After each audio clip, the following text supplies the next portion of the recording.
June 2025. Cleveland Guardians pitcher Luis Ortiz steps onto the mound to start the second inning against the Seattle Mariners. He winds up, throws. The ball sails low and left, nowhere near the strike zone. To the umpire, it's any other missed ball. To Luis, it's a masterpiece. That single pitch earned him $5,000, not from the Guardians or his agent, but from a betting ring that he worked with to rig his own game.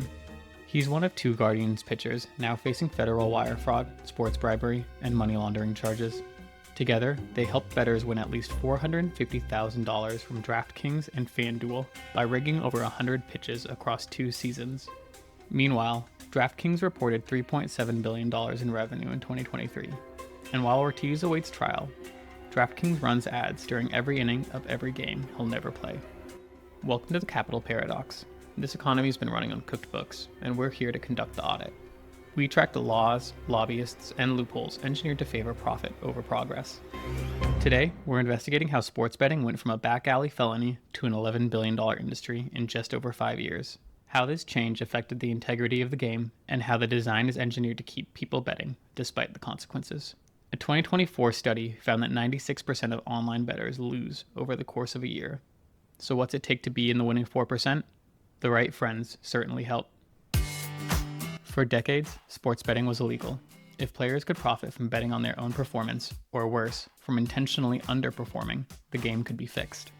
On May 14, 2018, the Supreme Court struck down the Professional and Amateur Sports Protection Act, and it turns out they were right to be worried. Terry Rozier was playing for the Charlotte Hornets. Before the game, he called his longtime friend, Deniro Laster, and told him, "I'm leaving the game early. Fake injury. Bet my unders." Laster and 2 other bettors placed over $200,000 in wagers predicting Rozier would underperform. He played 9 minutes, then he limped off the court, citing an injury. That night, Laster drove to Rozier's house. They counted the cash together, like it was a team sport. Good morning. Today we are here in New York to announce a historic arrest across a wide-sweeping criminal enterprise that envelops both the NBA and La Casa Nostra. An NBA indictment, unsealed on October 23, 2025, detailed a network of schemes across multiple teams. Here's what they found. The Portland Trail Blazers head coach tipped off bettors about which starters would be sitting out. Los Angeles Lakers former player and coach Damon Jones sold pre-release medical records and lineup decisions. Toronto Raptors player Jonte Porter faked injuries twice, informing bettors that he'd exit early. He cashed out on the bets both times. 2 weeks after the NBA indictment, prosecutors unsealed charges against Cleveland Guardians pitcher Emmanuel Clase and Luis Ortiz. Between May 2023 and June 2025, Clase rigged over 100 pitches, tipping his pitchers to bettors in the Dominican Republic. In June 2025, Ortiz joined the scheme, and on June 15th of that year, Ortiz threw a rigged ball in the second inning. That pitch alone generated $26,000 in payouts. Bank cameras caught Clase withdrawing $50,000 in cash, handing it to a bettor, then that same bettor depositing $15,000 at the same branch an hour later. While fans watched the game, Clase was in the dugout texting bettors to confirm he was ready. When $10,000 payments started raising flags, Clase told Ortiz what to say. "Tell them it's a payment for a horse," and "repairs at the country house." On May 28, 2025, a batter accidentally swung at one of Clase's rigged pitches. The bettor sent Clase a gif of a man hanging himself. Clase sent back a sad puppy gif. The Guardians won that game, but the players weren't checking the scoreboard. They were checking the spread.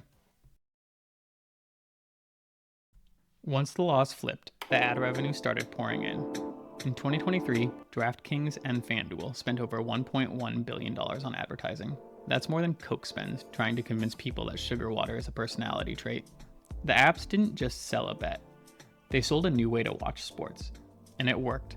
According to the American Gaming Association, 38 million Americans bet on sports in 2023. That's 15% of US adults. In 2018, before legalization, that number was roughly 6 million. Sports betting went from niche to mainstream in just 5 years. So how did 2 companies, DraftKings and FanDuel, come to dominate the entire market, outspend Coca-Cola on ads, and turn every sports broadcast into a casino? It starts with a strategy borrowed from the auto industry, and it ends with a regulatory moat no competitor can cross. DraftKings and FanDuel control 80% of the US mobile sports betting market. Between 2018 and 2024, DraftKings and FanDuel spent a combined $183 million on lobbying across 50 states. They went state by state, legislature by legislature, buying favorable tax rates, light regulation, and the legal right to advertise during every game. Their strategy was similar to something called the light truck loophole. In the 1970s, foreign automakers exploited a tariff exemption for light trucks to flood the US market with SUVs and pickups. By the time regulators caught on, the market was dominated and consumer behavior had shifted. DraftKings and FanDuel pulled the same stunt, but the setup started years earlier. In 2006, Congress passed a law to kill online poker. It banned internet gambling, but included one exemption. Games of skill were allowed. Lawmakers were thinking of season-long fantasy leagues. What they didn't specify was that a season couldn't be just one day. Daily fantasy is the best. I get to play every day. You mean you get to gamble? It's not gambling. FanDuel launched in 2009, DraftKings in 2012. Both realized they could condense a fantasy season into 24 hours and call it daily fantasy sports, which according to the law was a game of skill, not gambling. Daily Fantasy Sports is the only skills-based entertainment product where you can win big money. You're a winner? I'm a winner. How the fuck are you a winner?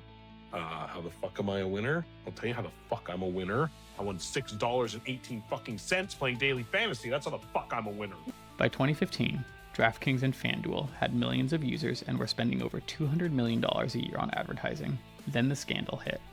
A DraftKings employee used internal data, player ownership percentages that weren't public, to win $350,000 on FanDuel. State attorney generals opened investigations. The companies were facing classification as illegal gambling operations, so they spent tens of millions lobbying. They convinced states like New York and Virginia to pass laws explicitly declaring daily fantasy sports a game of skill rather than gambling. Then, in May 2018, the Supreme Court struck down the federal ban on sports betting. The same companies that had spent years arguing they weren't gambling immediately flipped. The daily fantasy sports apps became sports betting apps overnight. Same interface, same users, same addictive design. They didn't have to find customers. They already had millions of emails and credit card numbers on file. By the time the states started writing sports betting regulations, DraftKings and FanDuel were already the default. State regulators didn't write the rules, they negotiated them. In 2024, Illinois doubled its sports betting tax from 15 to 30%. DraftKings responded by adding a gaming tax surcharge on winnings. They didn't absorb the tax, they passed it directly to the bettors, keeping their margins intact. The duopoly didn't just capture the market, they captured the regulators, they captured the state budgets, and they captured the fans. But first, they had to design the chase. The app doesn't just want one bet, it wants dozens of bets. They use near-miss notifications to light up the screen. Studies show near misses trigger the same dopamine response as actual wins. Live bets mean the action never stops. Every play, every possession, touchdown, nah, interception, every pitch. But the odds update in real time, tilted in the house's favor. The algorithm is processing data faster than any bettor can. By the time the bet is placed, the line has already moved. Heavy users have had VIP hosts from the apps calling them daily, despite knowing they may be problem gamblers. They do whatever they can to keep them playing. The VIP program isn't a reward, it's a retention strategy. DraftKings and FanDuel use personalized engagement algorithms. They track how often people log in, what time of day bets are placed, how much is lost before stopping, and whether someone's lost chasing. Users who show signs of lost chasing or late night betting are targeted with push notifications. The notifications are timed to hit when people are most vulnerable, late at night, after a loss, when already tilted. Users showing control and moderation, those who bet small amounts infrequently and stop when they win, are deprioritized from notifications. Casual bettors don't generate profit. And just how much profit do regular users generate? We've brought in the head of marketing from one of these companies to help explain the business case for chasing losses.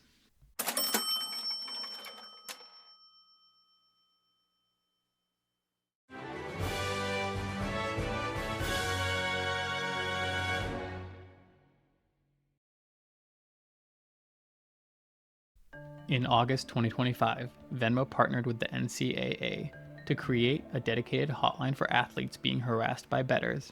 The most common form of abuse? Payment requests. Former Auburn quarterback Peyton Thorne received them constantly. They're coming after your Venmo, Peyton?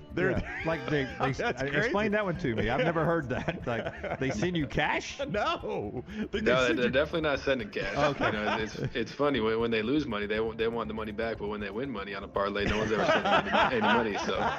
Professional golfer Scotty Scheffler deleted his entire Venmo account because of them. I think everybody hears from fans, whether they have a financial benefit or anything in their outcome. That's why I had to get rid of my Venmo, because I was either getting paid by people or people were requesting me a bunch of money when I didn't win. It wasn't a good feeling. According to NCAA research, 12% of abusive messages to college athletes are betting related. For men's basketball players, 36% experienced harassment from bettors last year. Houston Astros pitcher Lance McCullers Jr.'s family received death threats threatening to find his kids and murder them.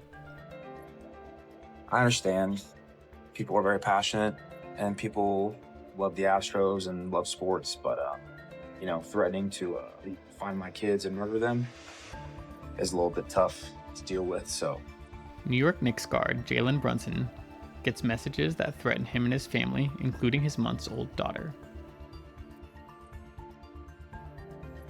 They call him racial slurs. They demand money. The death threats reveal a crisis. Bettors are becoming hostile and desperate. People are losing rent money. College kids are maxing out credit cards. Fathers are draining their children's savings accounts. People are getting sucked into this system and facing real consequences. Lionel Alicia had $100,000 in savings. He saw a casino deposit match on TikTok. Within 2 months, he had lost $58,000. Bobby Seton asked DraftKings to close his account in 2020 due to addiction. They kept it open. He lost $350,000. In De Alessandro versus DraftKings, a lawsuit filed in New Jersey in December of 2024, a problem gambler drained his children's savings accounts. Between 2020 and 2024, he lost nearly $1 million. DraftKings assigned him 4 VIP hosts who contacted him daily to keep him playing. The case settled in July 2025. Amit Patel, financial manager for the Jacksonville Jaguars, stole $22 million from the team.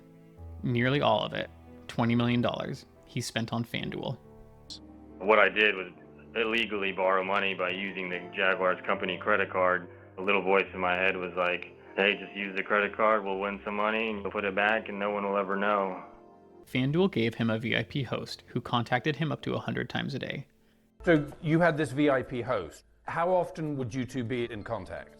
There's hundreds of text messages back and forth every single day, offering me things. They flew him to the Super Bowl, the Masters, Formula One races, and the Kentucky Derby. They knew he was losing millions, but they never asked where the money was coming from. Patel is now serving 6.5 years in federal prison. In 2025, a former baseball player named Andrew Douglas suffered from suicide ideation due to gambling debts. It just tore me apart from the inside out. I was like, everybody's going to be better off without me being here. According to a 2024 Rutgers University study, 28% of problem gamblers report suicidal ideation. Gambling has the highest suicide rate of any addiction, higher than alcohol, higher than drugs. The thing is, it doesn't have to be this way. Europe designed friction into the system. Germany has a $1,000 per month online betting cap across all platforms. Italy banned gambling ads entirely in 2019. Belgium banned bonus bets in 2018. Europe designed a system to stop the bleeding, while America bleeds you out. In January 2026, the Trump administration rolled out its One Big Beautiful Bill, which included eliminating tax on gambling winnings. But when 96% of bettors log a yearly loss, this tax benefit is about as useful as a loyalty program for bankruptcy court. Thanks to sports betting, the integrity of the game has been compromised. Players are rigging pitches and faking injuries, while others receive death threats. At the same time, the sports betting app culture is eroding the finances and well-being of millions of Americans. The problem gambling hotline number running at the bottom of every DraftKings ad? It's a band-aid for an amputation. Here's a disclosure that will never appear on a sports betting app. Loss is a mathematical certainty. The house edge guarantees it. The app design accelerates it. The bonuses and notifications weaponize it. They designed the chase, then called people irresponsible for running. Thanks for watching The Capital Paradox, written by me, an anonymous auditor. Subscribe for our next audit. the business case for your fetish. We'll be investigating how Pornhub has invested in the digital ID infrastructure and the ramifications that entails for online privacy. You bring ID for age verification. We'll bring the receipts.